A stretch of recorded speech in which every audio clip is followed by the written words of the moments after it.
Endless Hustle is presented by Eat Clean Bro, a convenient solution to bring you the highest quality chef prepared meals delivered right to your door.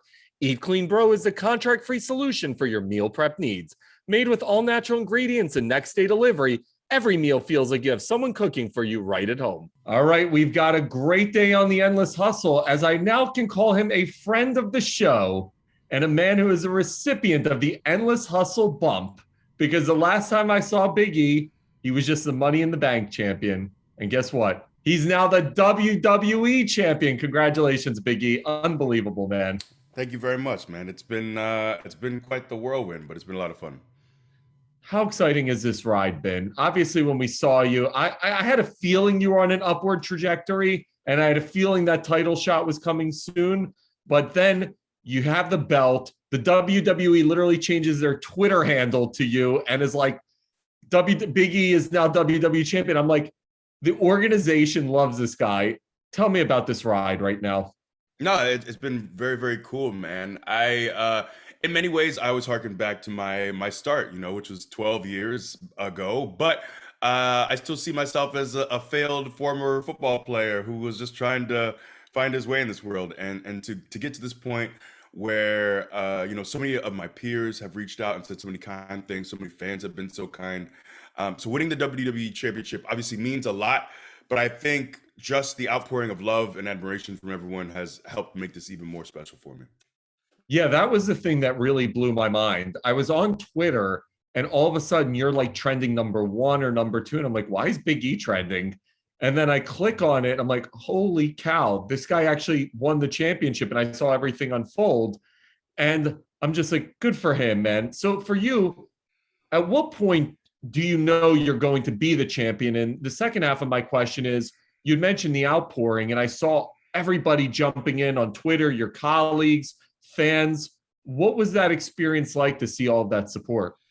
Well, I didn't really know. I knew I was going to be at Raw on that Monday, but beyond that, I didn't really know until I got to the arena, and then it was clear that all right, today is the day. But in our industry, because things are so chaotic, I always have the mindset that I never really believe it. I don't really buy anything until I'm actually there doing it, because things are always changing. It's always chaotic. But yeah, so it wasn't until then, that moment really just, pretty much as everyone, I was sitting in Gorilla right before I called my shot and said, tonight I'm cashing in. And yeah, then it happened. But man, I got back to the locker room right afterwards, and I had 144 missed texts.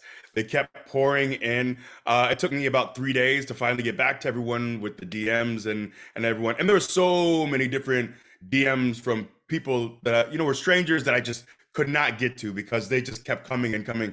But I tried to get back to everyone who at least had my phone number, texted me, or who called me. But I'm just very, very appreciative, because it feels like I'm on the right path. It feels like I've been doing the right thing, not only in the ring, but outside the ring as well, because it means a lot to me to have the respect of my peers and people I work with. And I'm glad that clearly I have been doing something all right. That picture of you on the ropes holding the belt, in my mind, it was just such an iconic moment. Here you are again, everything you stand for, a minority, being able to be now a role model for so many young kids out there who will dare to dream. What was that moment like, holding that belt, being on those ropes? What's going through your head there? Well, for me, as we talked about before, kind of a big point of emphasis for me has just being, with meditation, is being present. That's big for me. So I just did my best to be in that moment, to not spend too much time, worrying about anything, just to be really present in that moment. But it was really beautiful, man. I hope everyone, whether in your career, your hobby, whatever it is that you love, I hope everyone gets to have an opportunity like that, where they're at the top of whatever it is that they've worked so hard for, and to have that moment of just pure joy, and having Kofi and Woods run down. And there was a beautiful shot that my buddy Andreas Hale actually sent to me, but there was a fan from on high that sent a video, and you can see Kofi and Woods from coming out of the curtain moving. They looked like they were Olympians, as fast as they ran to the ring.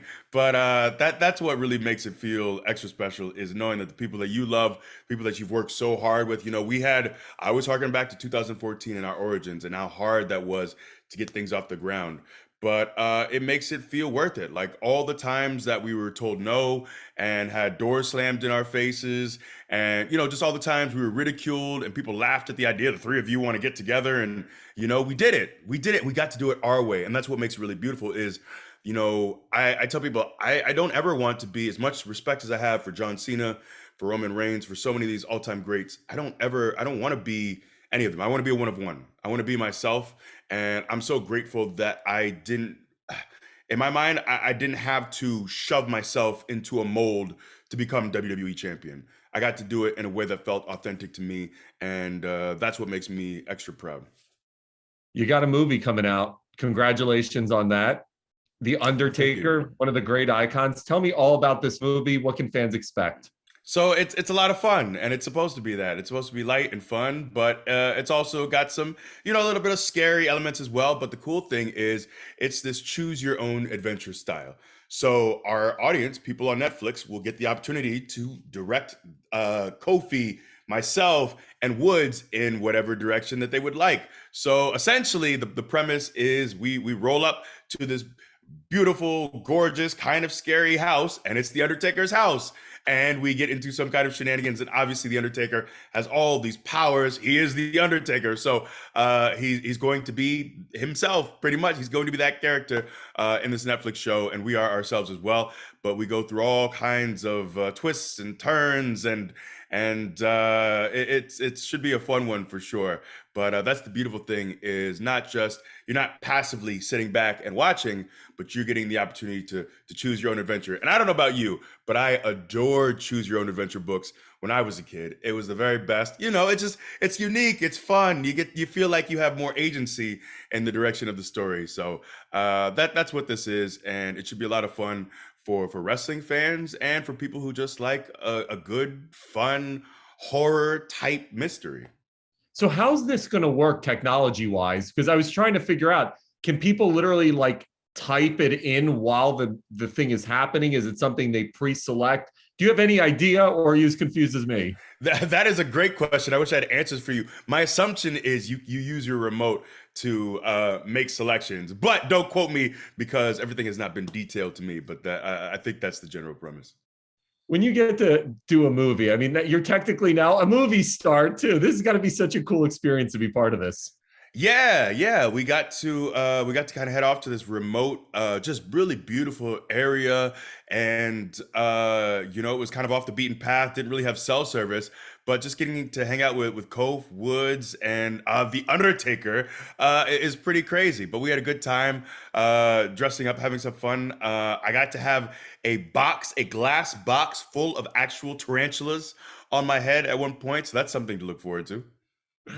The Undertaker, what does he mean to all of you guys and girls who, no matter what age, are wrestlers or wrestling fans? What does that dude mean to all of you?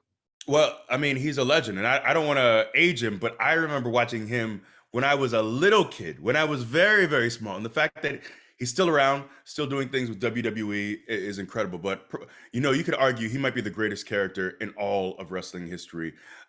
He's had these just absolutely iconic matches with Shawn Michaels. The streak at WrestleMania has been incredible as well. So just the lore of The Undertaker is so massive. But, it's cool that you get an opportunity. I remember years ago, he came up to me and said, I watched you before, and I didn't know you had all that personality in you when I went from just being the silent bodyguard to the New Day.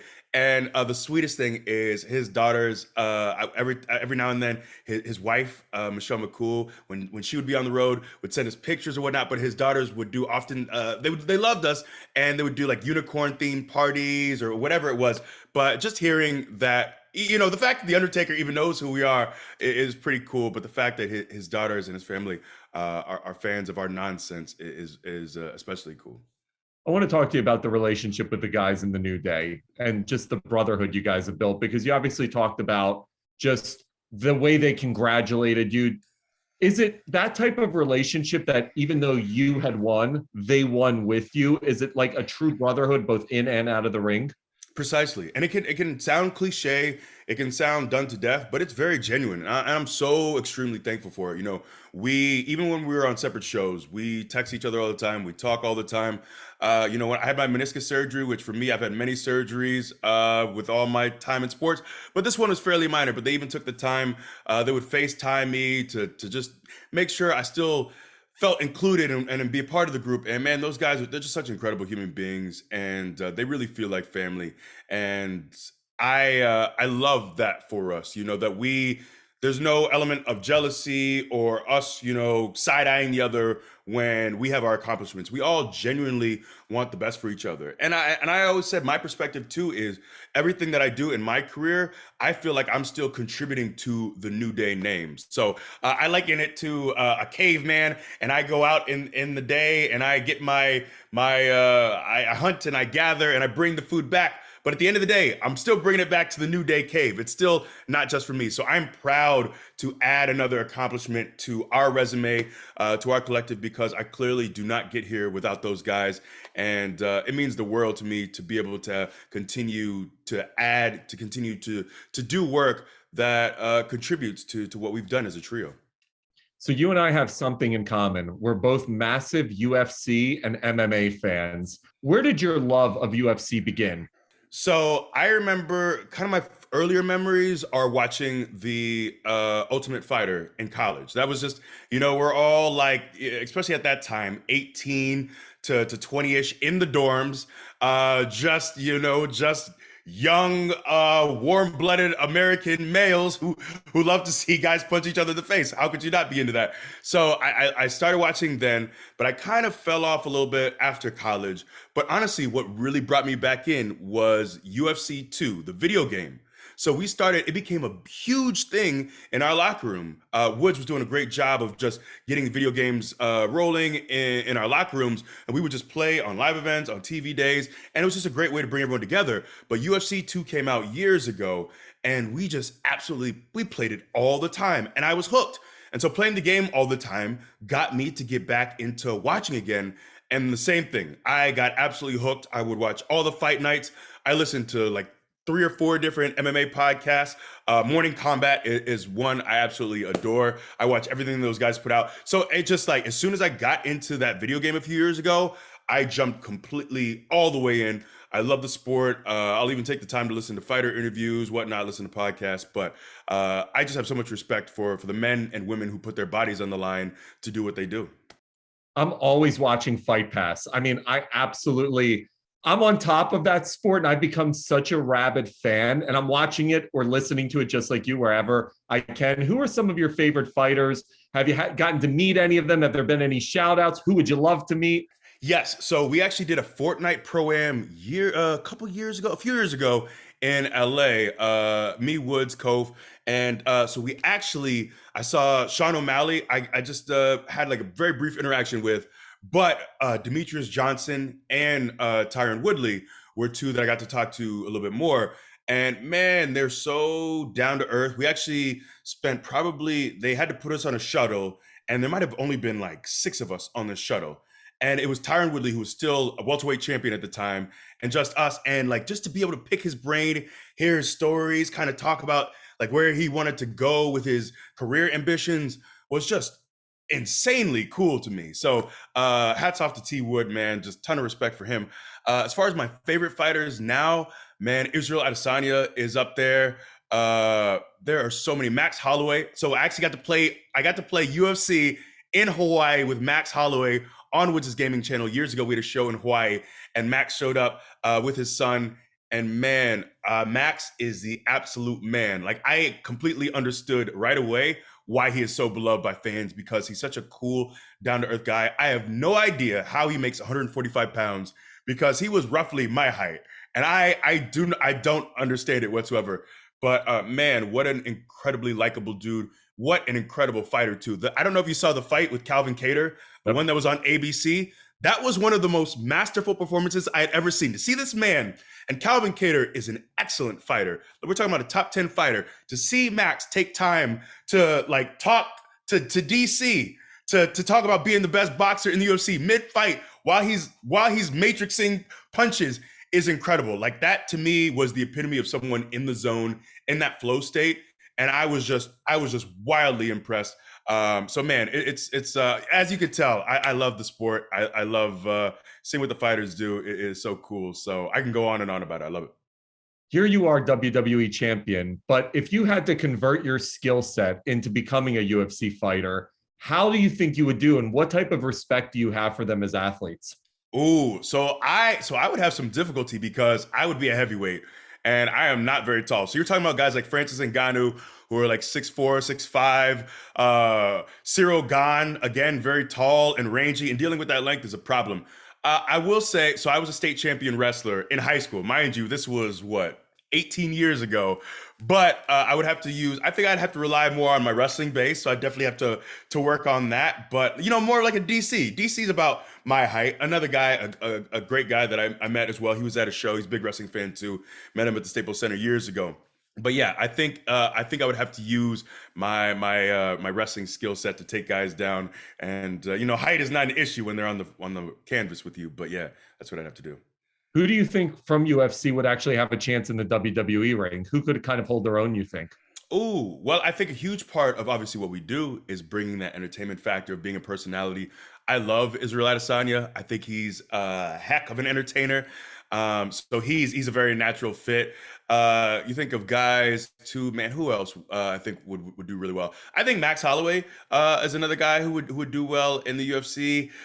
Sorry, in WWE. I'm trying to think of anyone else. I feel like Connor. I mean, Oh, no brainer. Yeah. Connor is just a guy. I feel like you could throw Connor in any sport and his personality. Because I had Dana on the show not too long ago, and talking about the magnetism that just oozes off of Connor. That guy, no matter what he would have done, if he would have put his mind to it, he's going to be a superstar.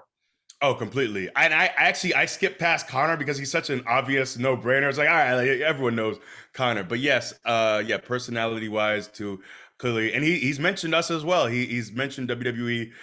So I'm sure at some point he'll probably end up doing something with us.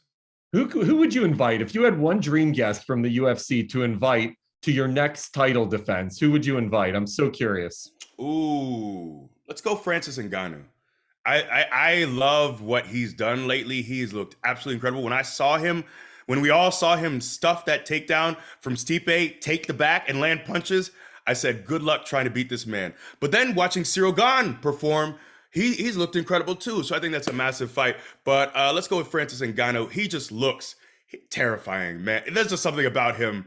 But he has such an incredible story as well. It's like out of a Disney movie. When you hear him talk about his past and growing up on the streets and not having much of anything, and to see him go from being homeless to moving to France and becoming the baddest man on the planet. What a story. Yeah, I had Kamaru Usman on the show recently too, and another guy with a great story. And here's what strikes me about guys like you and guys like him. Here you guys are, you're larger than life, you're champions, you're at the top of what you do, of your vocation. And meanwhile, you're the nicest, most humble, like quiet. It's incredible to see the dichotomy between the characters and the animals that you can become in the ring or in the octagon versus the normal people you are in life. What's that switch? What's that switch when you turn it on? Like, how do you turn it on? When does it happen for you? Oh, I guess it's just time and repetition, but for me, it's just very easy.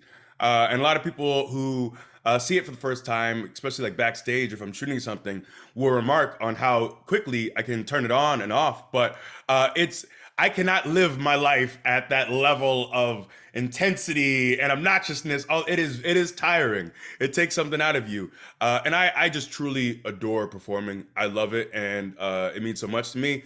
But yeah, for me, I guess just over time, I was just able to develop this space. It's like a part of me that I can access whenever I need to. But ultimately, I'm very comfortable just being me. And that's another thing that I noticed too with fighters is I think a lot of times the guys who always chirp about how bad they are and how much they'll whoop everyone's behinds. A lot of times in life, those guys are the guys who can't actually fight, but it's the guys who are the most humble, like you said, the most kind, because they have nothing to prove. They're just themselves. So I have so much respect.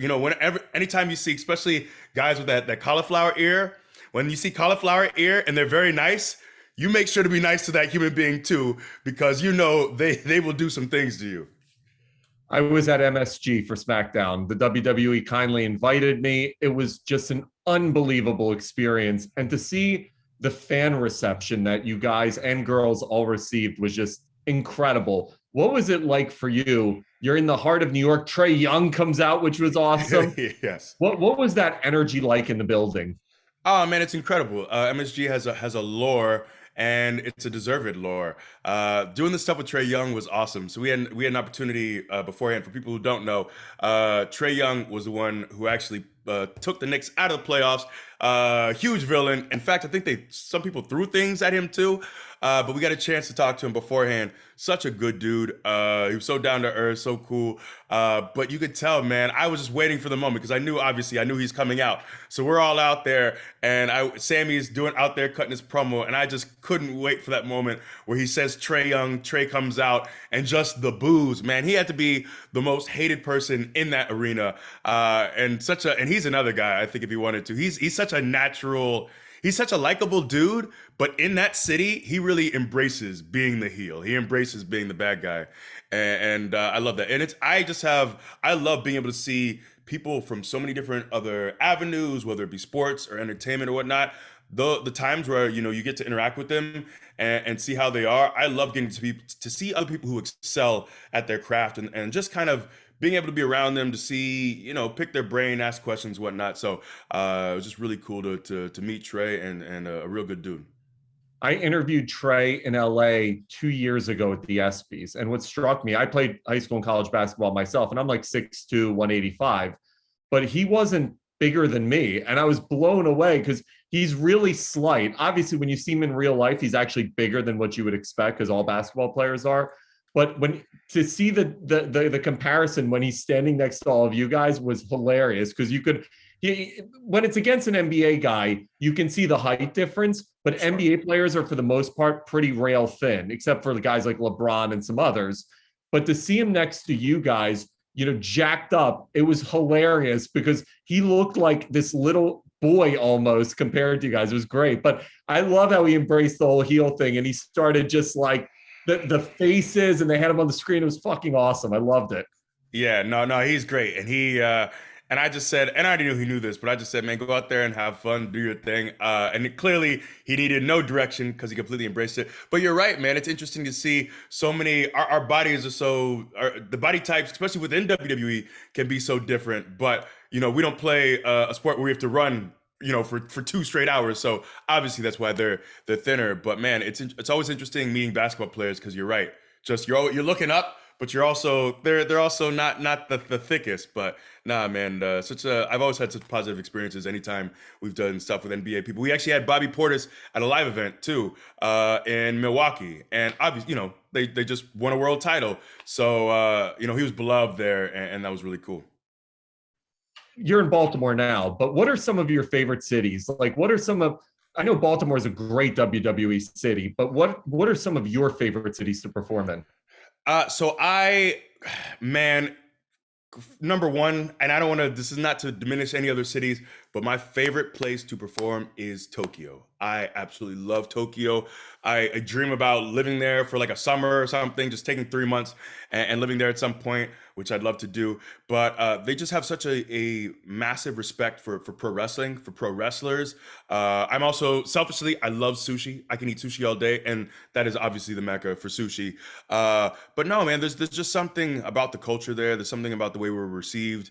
And thankfully, we always do 2 live events back to back. So typically when we're in Tokyo, sometimes we'll do these international tours and you're barely in a town. Like we did Hawaii last time and we were in and out. But this time, when we do Tokyo, you're always there at least 2 nights, usually 3 nights, and you get time to explore. I absolutely love Tokyo. Man, if I had to pick there are so many cities that I truly enjoy, especially in the States. Being at Staples Center in LA is always big too. It's hard not, being able to perform in Tampa. We got to be at Raymond James for WrestleMania.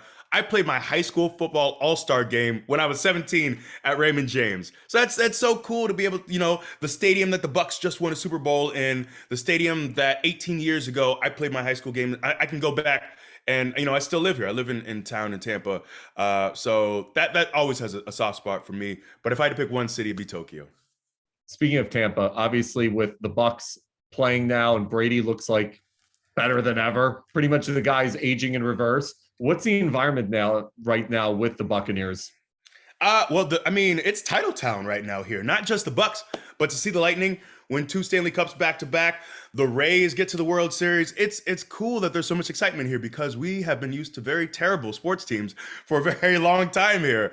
So it's nice, especially during the pandemic that's been so hard for so many people. It's just nice to give the city, something for us to all get together behind and for people to be excited by. And the Bucks are fun now. They're fun, and we have the GOAT in our city. It's incredible. Like, in many ways, Tampa kind of feels like a mid-major.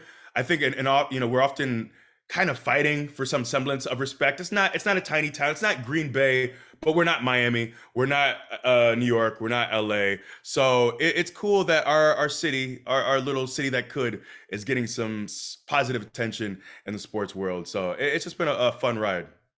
My final question is, some little kid comes up to you and says, Big E, you're my idol. What do I have to do to become you? What would your one piece of advice be? Oh man, that would be very humbling. I will say, we all have different paths, and that's the biggest thing that I want to get across is like I have a certain direction that worked for me, things that work for me, but we all get here in a different way. But I will say, for anyone who wants to get into our industry or to do anything physical at a high level, show up in great shape, be humble enough to learn, but also be unafraid to be yourself. So many times, especially in entertainment, people will try to put you in a certain box. They'll try to tell you who they think you are, but you have to have a good understanding of who you are deep down inside, what you want to portray on camera, how you want to be as a performer, and stick to that. But be open to you said one, and I'm going on. I'm giving you multiples, No, this is great, man. But no, I think that's really important. I think be unafraid to be unique, to be yourself, to draw from the things in your life that are real to you. I grew up in the church, and you can kind of hear some of that in my delivery. I was a preacher for a little bit as a kid, and so yeah, I'm just able to draw from my experiences, and I'm just so glad. That's one of the biggest reasons that this feels special to me is because I didn't have to lose myself to become WWE champion, to get to the top of the industry. I didn't have to be a bad person. I didn't have to stab people in the back. I didn't have to change who I was. And I'm so grateful for that. So be unabashedly you, work your hardest, show up in shape, and give it your all. And enjoy the journey. Too many times we're just too oriented on the goal. And goals are great, and have goals. But enjoy the work. Enjoy the process. Enjoy that journey. Enjoy the day-to-day. And have fun. It's supposed to be fun. You are the man. Congratulations. WWE champion. The new movie is called Escape the Undertaker on Netflix. Thank you for another awesome chat. So proud of you, man. And congratulations. I loved seeing when that Twitter handle changed. I was sending it to everybody, and I was like, yo, he was just on my show. Couldn't have happened to a nicer guy. So congrats, man. You're awesome, dude. I appreciate it. Thanks for having me again. See you. Yes, sir. Bye-bye.